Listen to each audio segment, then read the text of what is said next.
I tell you, one day we're actually going to have a week in the world of professional wrestling when there isn't a pay-per-view. I mean, can you imagine waking up on a Monday and planning your next 7 days and going, oh, I actually don't have a main event wrestling show to watch. But I don't mind, it's fun, but it is a little bit crazy out there right now.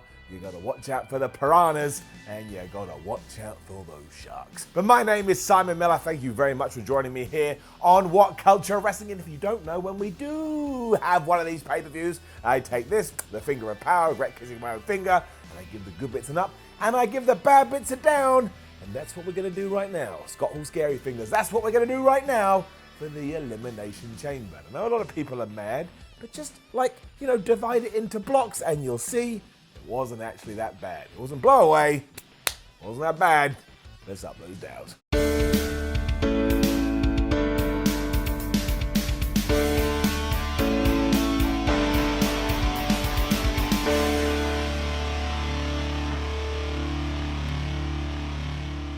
However, with everything I just said, take that and throw it in the bin, because can someone please tell me why WWE feels the need to have a match on every single kickoff show? I mean, the answer is no, unless you happen to work for WWE and you're watching this, and if that is true, please leave me a little comment down there. But it's just getting so bizarre. Like, here it was the Viking Raiders taking on Kurt Hawkins and Zack Ryder. I mean, that was kind of nice, because now I can cancel the search for them. I thought maybe they've been fired, or maybe they've been trapped and locked in a broom cupboard somewhere. They knock on the door going, let us out, because finally they're back in the WWE. But of course, the Viking Raiders just absolutely ruined them. I mean, what else was going to happen? Right? Commentators tried to make us believe by going, hey, do you remember when they won their match? They won the titles last year at WrestleMania? Yes. And then I remember how they lost constantly ever since, and like I say, just vanished from television. Anyway, at one point, Zack accidentally Hawkins Ryder, whatever the name of his finishing move is, onto his own partner. Then the Viking Raiders hit the Viking Experience, and that was that. And this just hurts my heart. I like Kurt and Zack, I like them a lot. They're just lovable goofs, and yet they're jobbed into the ground. Down. And then in a complete flip to that first match, we were having Daniel Bryan versus Drew Gulak. What a wonderful human being Daniel Bryan is. I mean, he pretty much used all his backstage sway to get a match with Drew Gulak, who's another person we rarely see on television. And do not forget, this technically has more story than Roman Reigns versus Goldberg. Because Roman just went, dear Mr. Goldberg, can I have a match? And Bill went, you can have whatever you want, my friend. But here it's all about Drew Gulak looking at Daniel Bryan and said, look, I know everybody thinks you're amazing, but I know all of your weaknesses. So Daniel Bryan was like, all right, we'll get in the ring and prove it to me. This was ace. Give it up. The cool thing was that Gulak wasn't actually a big dirty liar, and he was actually correct, because in the early going, he had an answer for everything that D-Bry was throwing at him. So you're like, oh man, Drew can really go. And this wasn't anything like you usually see on WWE TV, and that made it fresh like bread. Obviously, eventually it broke down, and Drew Gulak just slapped Daniel Bryan in the face. That just allowed everything to go crazy. So the intensity thickened, and then Drew Gulak gave Daniel Bryan a suplex, or German suplex, and he dropped him right on his head. Now, this wasn't an accident. It was clearly intended to make the whole thing feel real and a bit aggressive, but we all know the history of Daniel Bryan and his head region, so I get really scared. I become his dad, and I'm like, please, Daniel Bryan, would you just take care of yourself? I jumped out of my chair like I was watching a horror movie. I know that makes me a massive wrestling nerd, but the truth is the truth. They continued to lay it in and reverse every move under the sun, but eventually Drew Gulak's luck did indeed run out, and he got trapped in the yes lock, but he didn't submit. He just passed out. And genuinely, this was fantastic. Good storytelling, ridiculous technical wrestling, and an aggressive finish at times. This fate real. Like, I'm exaggerating, at no point did I think it was real. However, if you were good enough at suspending your disbelief, you may have even been able to buy into that. And Daniel Bryan even put Drew Gulak over after this was done. He was stood there and looked all upset, but Daniel Bryan just gave him a point and gave him a little round of applause and told the crowd to show him some love. And then, very strangely, a woman ran in from the crowd, and her and Drew Gulak just started making out. And I was like, oh, that was a little bit unexpected. Obviously, I'm making that up, but I bet you believed it. Sometimes weird stuff like that actually happens in WWE. Dolphy Ziggles and Bobbert Roode were then backstage doing an interview. They are going to win the Elimination Chamber match later. And then Dolph Ziggler mentioned his girl, Mandy Rose, and I just wanted to reach through my television screen and start throttling stupid Ziggles. in the name of Otis. But yeah, they're going to do that. We had the weird glitch behind them, which I think now always ties in to when this pair are appearing on television, but who the hell knows. Andrade versus Humberto Carrillo for the United States Championship was next, and here is the thing.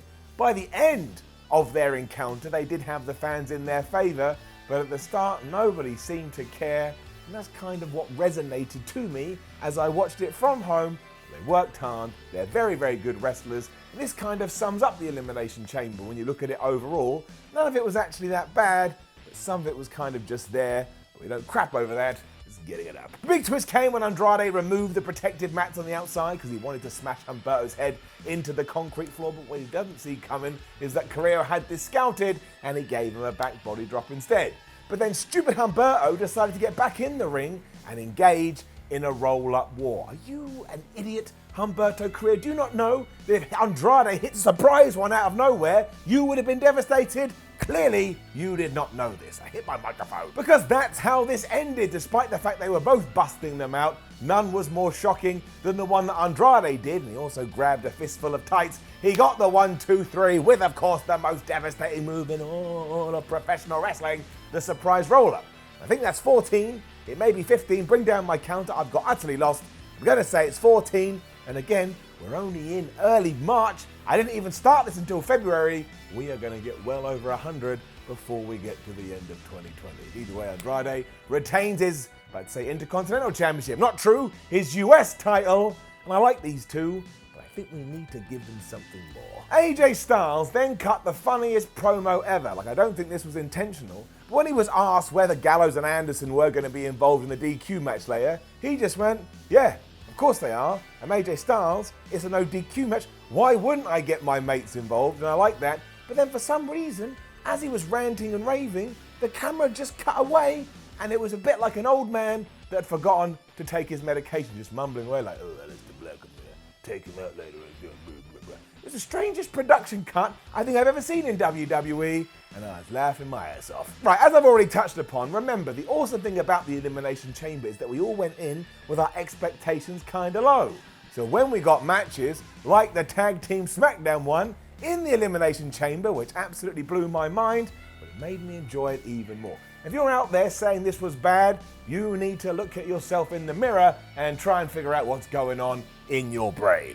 This is getting it up. I also like the fact that all the teams were in the ring bar Rudolph before we had our first elimination, and before that, the sheer carnage that was going on top of those pods. I mean, the New Day were up there, and Lucha House Party were up there, then Kofi Kingston was being chucked back down to the canvas, and then Metalik, the crazy hot tamale that he is, did a Hurricane Rana off one of the pods onto John Morrison. It was nuts. Dorado, I think, then got jealous because he climbed his way using the weird mesh stuff all the way to the top, and get this, he hit a shooting star press from the top of the cage onto everybody waiting below. And if you don't intend to watch anything from Elimination Chamber, make sure you find the gif of this. Fortunately, it didn't work out too well for Lucha House Party because they didn't hit heavy machinery. They were just looking on. They were like, should we go and hit them with the compactor? And Tucker was like, yeah, Otis, we should. They did. Lucha House Party going home. From there, everybody decided they just wanted to try and kill themselves because Tucker of all people, did a somersault off the top of one of the pods onto everybody. And then when Otis saw that dastardly Dolph Ziggler, he ran at him. Unfortunately, Dolph got out of the way. And not only did he career through one of the pods, but he went out of the weird steel mesh thing all the way to the outside. Once again, I was ringing up Otis's mum saying, my word, I think your son is gone. This was sold like he was dead, and obviously Tucker looked absolutely concerned. And as we've learned throughout the years, you can't be concerned in WWE because it will be your undoing. So he got super kicked, he got glorious DDT'd, Dolph Ziggler and Bobby Roode both pinned him. Unfortunately, Heavy Machinery also going home. Then literally seconds later, Dolphy Boy and Ruru were out of there because the Usos just jumped off both pods and hit them with a double splash, and that kind of came out of nowhere.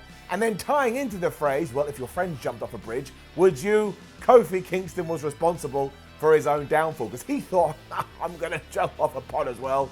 But unfortunately, he missed. I will say at this point, there may have been a little bit too much pod jumping at this stage. Like, it's still incredible. But when I've seen 62,742 pod jumps, when you get to that last one, you're like, I mean, it's still amazing, but I have seen a lot. It did allow both The Miz and John Morrison to get the pin on Kingston, which of course meant, you guessed it, New Day going home. It came down to Jimmy and Jay and our champions, and thankfully the champions won. Like, I think I would have exploded if you had given John Morrison and The Miz the belts and taken them away 10 days later. That would have been too much. And basically they just rolled Jay up, and The Miz put his feet on the ropes, which is fine. Elimination Chamber match, there's no DQ. They got the 3 count, and now we can just move on to WrestleMania. Still, this was lovely. Natalya then said some words, like she's so mad about what Randy Orton did to Beth Phoenix that she is going to take this rage and make sure she uses it to win the Elimination Chamber. So as we would find out a couple of hours after this, clearly she wasn't that annoyed because she did not win. Also said a lot of stuff about family, like family is so important to Edge and Beth Phoenix, and family is important to me, and everybody knows that, so I will do it for family. And I was like, what are we talking about? Anyway, that's Natalya. My word, then we had the no DQ match between Aleister Black and AJ Styles, and once again, this was the theme between me and AJ Styles in this show. I was just laughing because the logic here, as you know, as I've said 1,000 times, it was a no disqualification match. Gallows and Anderson were on the outside, you know, the best buds of one Mr. Styles, and they just stood there and watched for 20 minutes, even when AJ almost lost. It was genuinely hilarious. They're like, should we get in? Nah, I can't be bothered, man. My back kind of hurts and my knee is a little bit twonky. And then from nowhere, after around 20 minutes, went, oh, no, we can get in. This made no sense, and because of that, getting it down. But on the flip side to that, in terms of action, especially when Black and Styles got going, I thought this was fire. The crowd were quite quiet, because I think they were exhausted from the Elimination Chamber, but there were kendo sticks, there were chairs, there were tables. I think they deserve a round of applause. It's having it up. And again, it was only when Black was going for the Black Mass that the OC went, oh, quick, get in the ring. And they hit Aleister with the Magic Killer, but clearly nobody knew what was going to happen next. Because in the distance, you heard the Undertaker's dong, no, Undertaker's bong gong. I don't know what to call you, but heard the noise that signals that the dead man was here, and all the lights went out. And when they came back up, of course, the Phenom was in the ring. He also was choking away at Gallows and Anderson, which must have been confusing for them, because in the world of kayfabe, it just went dark, and they just felt someone gently caressing their neck. And AJ Styles went to Phenomenal Forearm the Undertaker, but the Undertaker has a sixth sense. He turned around, he grabbed AJ, and he gave him the choke slam, and then he disappeared. I know this has been going on for like 2 decades, but the sheer crowd reaction was amazing. I got goosebumps. The character is just the flipping best. It then allowed Aleister Black to hit AJ Styles with one of the best Black Masses I have seen, and amazingly, he got the 1, 2, 3. So what does this mean for WrestleMania 36? And I'm now starting to consider maybe we're not doing The Undertaker versus AJ Styles, and we're going to do like a 6-man tag with the OC versus Aleister Black versus The Undertaker and somebody else. Hell, I'll do it if you want some bored asshole involved. But imagine that. Think about The Undertaker winning that match with The Undertaker's team and the dead man kind of endorsing Aleister Black. I get a little bit of a kick out of that.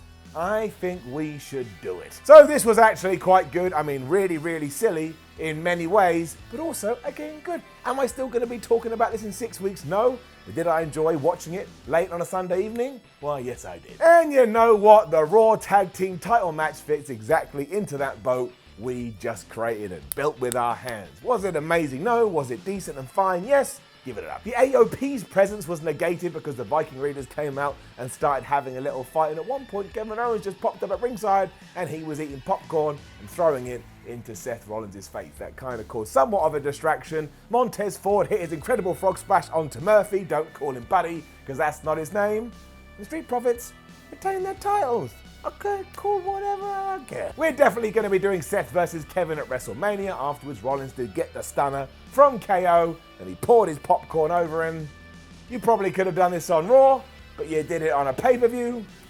I ain't offended. And oh my word, you will not believe, I still do not believe what happened next. And in fact, luckily, I have the footage of my reaction when it happened. Roll it. But yes, in a 3-on-1 handicap that beforehand I was so terrified was going to see Braun Strowman ruin 3 wrestlers that I really like, we had the ultimate surprise, the ultimate shock, because Sami Zayn won the Intercontinental title from Braun Strowman. And don't forget, the last title that Sami Zayn had in WWE was the NXT champion, and that was back in 1422, the year that nobody remembers. So I can't believe we're here. I can't believe we get to do it. Bring it down. The Sami tally that I think has been going for around about 365 days. I could cry. I'm getting emotional. Put a 1 on that tally board. This is the best day ever. And in fact, I'm having such a good time. Retire the board. That's right, I'm retiring the board like you retire someone's jersey when they do something well. Sami Zayn slayed Braun Strowman. He won a belt, and more importantly, he got a win on television. I'm going to salute. I'm going to cheer. Sami Zayn, you proof that if you set your mind to anything, you can do it. The Sami tally, retired March 8th, 9th, whatever it is, 2020. Take my heart and eat it. Don't do that. That's crazy and weird. Just be happy. And don't even worry about it. Braun was running wild at one point, but then he got conshasted right into the ring post. Then Cesaro and Shinsuke gave him a suplex, while he also got haluva kicked by Sami, and that was the 1, 2, 3. I've made myself out of breath because I'm so excited. Give it up. I wouldn't have cared. No lie. I wouldn't have cared if every other match on this pay-per-view sucked. This 10 minutes of goodness, kill me now. I lay down on my deathbed. I don't need anything else from life. Not true at all, but isn't exaggerated fun. I will say I have no idea who Braun seems to piss off every single time, because he's never allowed any momentum and continually gets thrown into the ground, but flub that. Today is all about Sami Zayn, and you know what? I am going to dub it Sami Zayn Day. The SCD is here, and let's hope the SCD lasts forever. What's that? What's the story for Raw? Or SmackDown, I should say. Or he loses, does it? I wouldn't be surprised. Main event time next, which if you've been keeping track, you should be able to work out, is the second Elimination Chamber match of the night. And here is the thing. Did this need to actually be in the chamber? No, it did not. At times, was this quite awkward, which I'll talk about in 1 second? Yes, it was. But in terms of a character standpoint, was this exactly the type of booking that WWE should have done? Yes, it is, and that's why for now we're getting up. I mean, I have no choice anyway, because in my predictions video for the Elimination Chamber, I said the words, what WWE really should do is have Shayna Baszler get in there and tap everybody out. And you know what happened? Shayna Baszler got in there and she tapped everybody out. Now, not only did that make her come across like a badass, not only does she now feel as like legit as somebody like Brock Lesnar, and I really, really do mean that, she is the first person in the history of this stipulation match to eliminate all of her rivals. That, my friends, is how you build a star. So I liked it, I really did, and I couldn't be higher on Shayna Baszler as I am right now, but we also have to look at the flip side. Yes, it was very oddly booked in the sense that on more than one occasion, Baszler had to stand there in the ring and wait for a pod to open. And not only did that kill the pacing of the match, but the live crowd didn't like it at all, and they started to go boo boo. And it did end with Shayna and Asuka in there, and I thought that was fantastic, but it took too long. When you light the fire, you've got to make the explosion happen. If you don't, you will lose people's interest, so that part gets it down. And of course, I do also think there's a negative when it does come to the Empress of Tomorrow, because she was the second highlight here. When she was in her pod, she wouldn't shut up, and she was absolutely hilarious, and I don't even know what the hell she was saying. And I've said it time and time again. Sometimes you do have to sacrifice some other people to get somebody over, and that's what we were doing with Shayna Baszler here. But when you look at everything that Asuka's done on the main roster, it just makes you a little bit sad. Like, she's so talented, and she has such a big following, and yet she just feels like cannon fodder at times, and I don't get it. She should be one of the biggest stars there is. And she's a big star. I'm not saying she's not a big star. I mean, she won the Royal Rumble, right? I remember. I think she could be even bigger. And because of that, also getting it down. And that was that. That was the Elimination Chamber, and so many people on Twitter are getting mad. But again, if you go through it match by match, bit by bit, it wasn't that bad. It wasn't the greatest thing in the world, but it far exceeded my expectations. And honestly, I'm really excited about Becky Lynch versus Shayna Baszler. I just am. I think Baszler right now, she feels like a threat. And that's what you need when someone's going after a champion and going after a babyface. They have to feel like a threat. She does. That's why, yeah, you're going to get mad. I don't care. Come box me. I'll fight you back. I'll Deontay Wilder your ass. No, wait, he lost. I'll Tyson Fury your ass. There's my arrow. I'm giving it up. Now, don't forget to leave a comment below and let us know what you think about the Elimination Chamber and my bald head. That's what everyone says. You bald asshole. I know. I'm the bald asshole and I'm proud. Like the video. Share the video. What else do you do? Subscribe. Subscribe. That's right. Then head over to WhatCulture.com. Read yourself some articles. Follow WhatCulture on Twitter at WhatCulture WWE. Watch more videos here. at WhatCulture Wrestling. My name is Simon from WhatCulture. Amazingly, we can now calm down for a month until it is WrestleMania 36. If it's even going to go ahead, who the hell knows? But I will see you miles before that.